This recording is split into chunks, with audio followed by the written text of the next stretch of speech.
This Virginia polygamist community has existed quietly for decades in the foothills of the Appalachians, just hours from Washington, D.C. They describe themselves as God-fearing folk, and they say they are under attack by an ungodly society and an unfair government.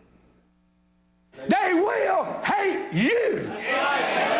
This polygamous country preacher is warning his congregation about what he considers the motives behind the raid on the Texas polygamist compound. Some woman that don't believe in polygamy wanted the government to go in there and act, and that's exactly what they done. In rural Virginia, a country preacher blasts the government's response from the pulpit. What did they act on? A lie that somebody told. Gallimore says the government had no right to take children away from loving parents who were raising them according to the Bible. You don't see none of them girls over there running around in bikinis. They don't have gang members in that group. Now, which of the children are being raised the best? Polygamists within his congregation say the answer is obvious. And I just don't see nothing they're doing wrong. I think the state is out to get them just because of polygamy. I couldn't begin to imagine. If somebody took my kids, I don't know what I'd do. He is also furious over media coverage ridiculing religious beliefs that ordain conservative clothing and long hair for women. To dress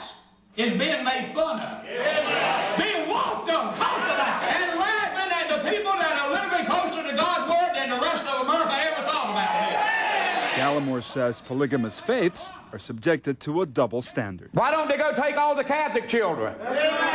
All the abuse that's going on in the Catholic Church. Why? They don't have no problem with the way they believe. The preacher says women should not be forced into marriage. I don't believe in abuse, but I believe in the Word. However, for the husband, here it is the head of the wife.